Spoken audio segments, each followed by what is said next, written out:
My name is Jessica Miller, and this is the story of how I became the family's emergency fund, and the moment one Instagram post finally ended it. The phone call that broke my family started with the sound of my sister's voice, already cracking. She was behind on rent again, $2,200. Her hours at the cafe had been cut, she said, and her landlord wasn't the understanding type. The threat was clear, hanging in the space between her practiced sobs. She was going to be evicted. I closed my eyes, picturing my son, Owen, sleeping in the next room, safe under a roof I worked double shifts to keep over his head. I pictured my sister, Morgan, alone in her trendy little bungalow near the city center, scared. The part of me that was conditioned to fix things, the part that had been playing that role for 20 years, took over. I told her it would be okay. I told her I would handle it. I pulled the money from the emergency account, the one I'd been feeding with every spare dollar for the last 3 years. It was our safety net, Owen's and mine. It was for a broken-down car or a medical bill, not for another one of Morgan's self-made disasters. But family is family, right? That's what I told myself as I transferred the funds, my stomach twisting into a familiar knot of resentment and duty. I felt the drain in my account like a physical weight. Have you ever felt more like the family bank than a family member? Days passed. I didn't hear from her, which wasn't unusual. Morgan only ever called during a crisis. Silence usually meant the storm had passed, at least for now. I was on the couch, scrolling through my phone while Owen built a wobbly tower of blocks on the floor. It was a quiet Tuesday night, the kind of boring, peaceful evening I cherished. Then I saw it. I opened Instagram just to zone out, and the first post stopped my heart. It was a video, washed in pulsing pink and blue lights. My sister's living room. Not the living room of someone facing eviction, but the living room of someone hosting the party of the year. There was a DJ in the corner, a catered buffet spread across her dining table, and in the center of it all, a glittering champagne tower. Clip after clip, photo after photo, tagged with a hashtag, Morgan's brand launch. Every angle was her place. The same walls I had imagined her packing up in despair. My son glanced at the screen, his small face frowning. I thought Aunt Morgan was sad about her house, he said. I didn't answer him. I couldn't. A cold, sharp clarity cut through the years of excuses I had made for her. I stood up, walked to the small desk where I kept my bills, and found the withdrawal slip from the bank. $2,200. I took a picture of it. Then I opened my text messages, selected Morgan's name, and sent the photo. I added 2 words. The last withdrawal. In the hours that followed, my phone became a relentless beacon of my sister's panic. Morgan's name flashed on the screen again and again, each call vibrating against the kitchen counter with an urgency I refused to acknowledge. I didn't answer. I let each call go to voicemail, letting the silence in my apartment become my shield. That quiet was a strange thing. It wasn't peaceful. It was heavy, filled with the ghosts of 100 other emergencies, 100 other last-minute pleas for help. As I moved through my home, loading dishes into the dishwasher, helping Owen with his homework, my mind kept replaying a highlight reel of her manufactured crises. The time her car was towed and she needed $500 by morning. The time she lost her wallet on a trip to the coast and needed me to wire her money for a hotel and a bus ticket home. Each time, the story was just desperate enough to be believable. Each time, I stepped in. I had been conditioned to believe that this was my role. I was the responsible one, the stable one, the good daughter who held everything together.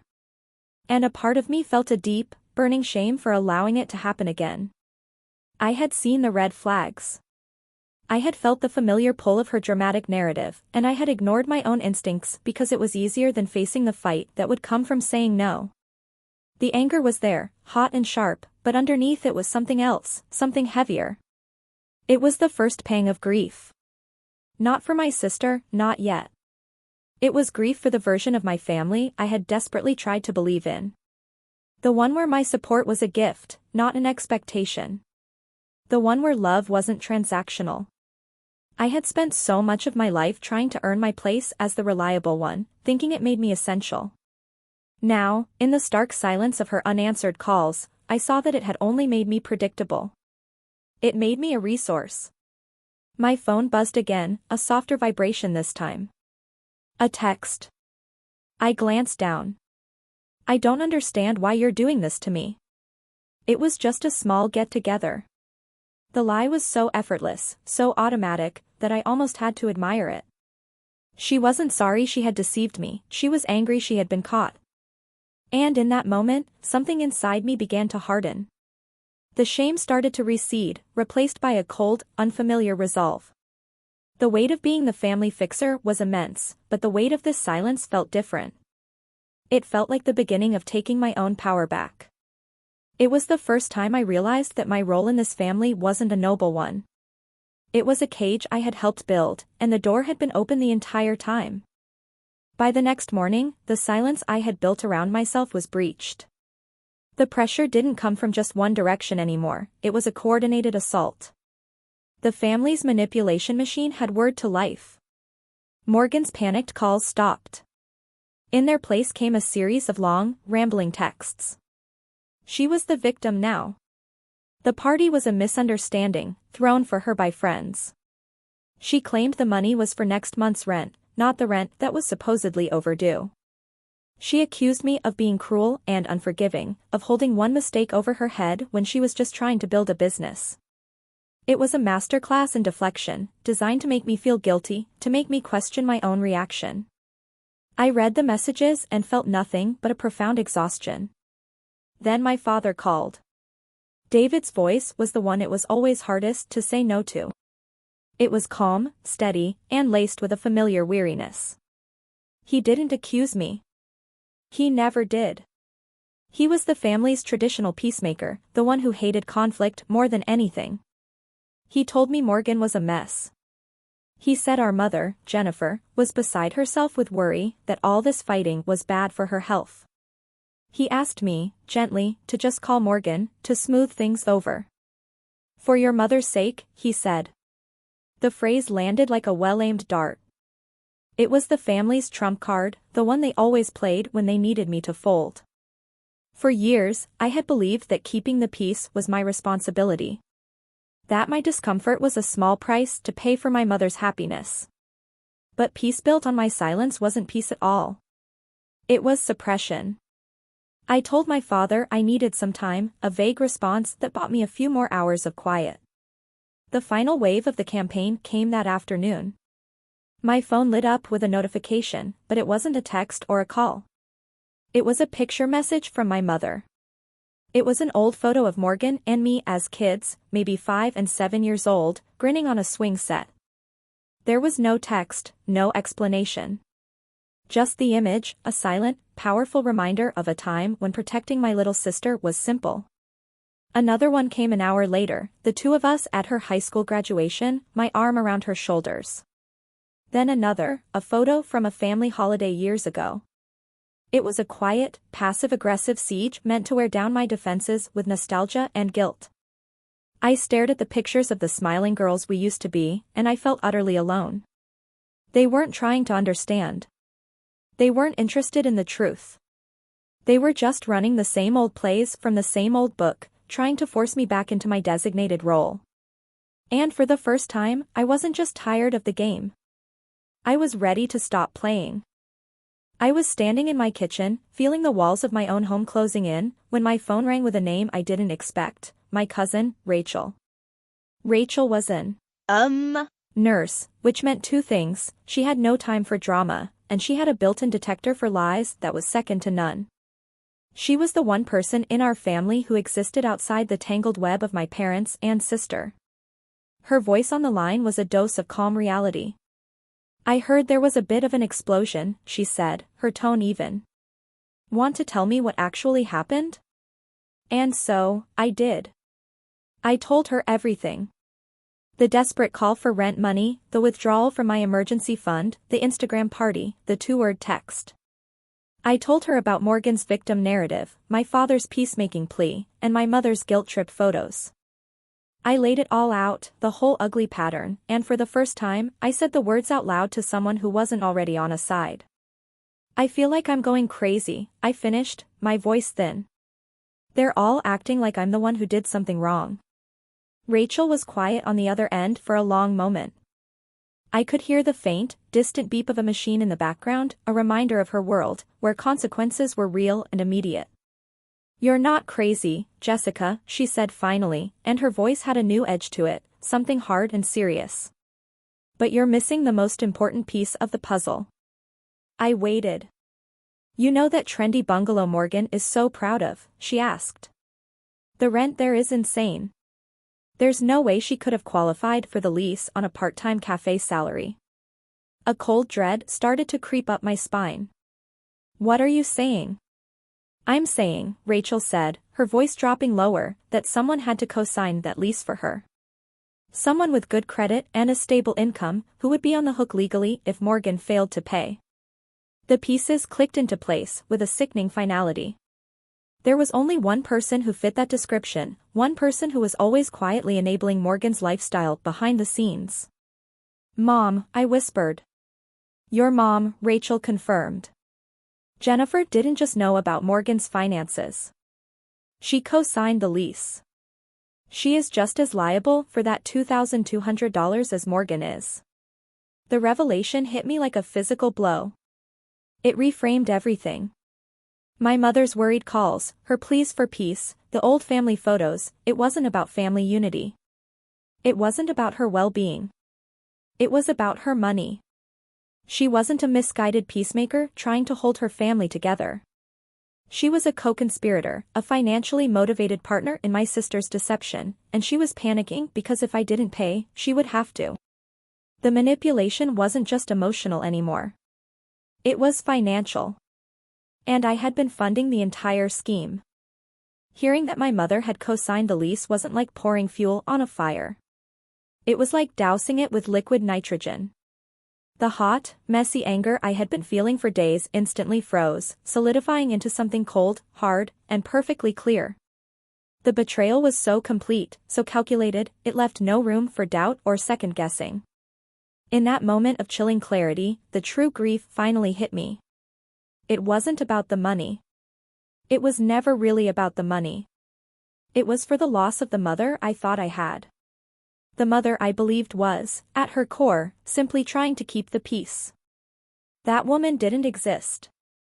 In her place was a stranger, someone who would participate in a lie, use me as a financial backstop, and then manipulate me with old photographs to cover her own liability. I grieved for the ideal of family I had carried for so long, that fragile belief that we were all on the same team. We weren't. I was just the team's designated emergency fund. That profound, sorrowful acceptance didn't break me. It did the opposite. It forged an unbreakable resolve inside me. The years of guilt, of obligation, of feeling responsible for everyone else's happiness, it all burned away, leaving behind a simple, quiet truth. I was done. As I stood there, phone still pressed to my ear, a concept I'd read about once surfaced in my mind, the difference between an ultimatum and a boundary. An ultimatum is about controlling someone else's actions. If you do that again, I'll leave.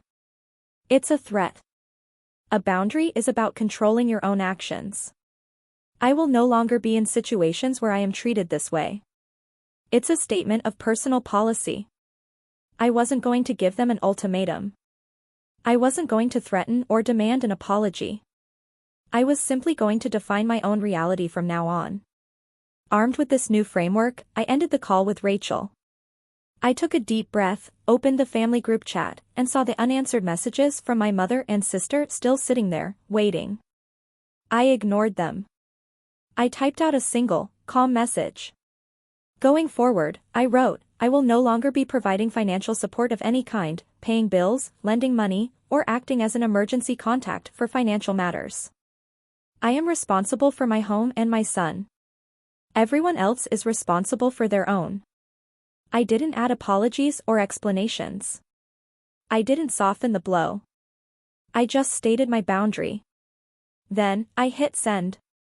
It was the ultimate power flip. For my entire life, they had set the terms of our relationship. With one short, simple text, I had taken back control. I wasn't just ending an argument. I was ending the system that created them. The family's reaction was immediate. A storm of notifications erupted on my phone, angry accusations from Morgan, long, guilt-laced paragraphs from my mother about family loyalty and how I was tearing them apart. I saw the previews flash across my lock screen, and for the first time, I felt no compulsion to open them, to defend myself, or to engage at all. I put my phone on silent and left it on the counter. Their storm was no longer my weather to stand in. In the weeks that followed, the consequences of my boundary rippled outward. I heard through Rachel that Morgan, unable to make rent, had a series of explosive fights with her landlord. With her cosigner, our mother, refusing to pay up and me holding firm, she was forced to move out of the trendy bungalow she had used as a stage for her perfect life. She ended up in a small room in a shared house across town. I didn't feel a shred of satisfaction. I had never wanted her to fail. I had just stopped being willing to fail with her. The fallout from her choices had finally landed on her shoulders, not in my bank account. My mother made several attempts to breach my new walls. She'd call and talk about upcoming holidays, about how nice it would be for all of us to be together, to put this unpleasantness behind us. Her every word was an attempt to erase what happened, to pretend the lie was just a small bump in the road. My answers were polite but firm. That doesn't work for me and Owen right now, I'd say. I wasn't relitigating the past. I was just refusing to show up for a performance of a happy family that no longer existed. The biggest change, however, was the quiet that settled over my own life. The constant, low-level anxiety that had been my companion for years began to fade. My phone was no longer a source of dread. My budget was my own, planned around school supplies for Owen and saving for our future, not bracing for the next inevitable crisis. The peace was tangible. Owen and I fell into new rhythms. We cooked dinner together, his small hands inexpertly stirring a pot of sauce. We had movie nights on the couch, his laughter filling the small apartment. We were building a life free from the chaotic gravity of my family's demands. Looking back, I realize I never got an apology. I never got the moment where they admitted what they did was wrong. But I got something so much better. I got my peace. I stopped confusing being needed with being valued. I stopped believing that setting myself on fire to keep others warm was a noble act. It was just an act of self-destruction. Boundaries aren't punishments. They are not walls you build to keep people out. They are the lines you draw to define where you end and they begin. And in my home, my son is finally seeing a mother who understands that. He is seeing a version of family where love is measured in respect and honesty, not in how much you're willing to sacrifice. And that is a legacy worth more than any amount of money I ever gave away. If there's one thing I learned, it's this. Boundaries aren't walls, they're doors you choose who to let through. I didn't get an apology, but I got my peace. And sometimes, that's the only closure you ever need.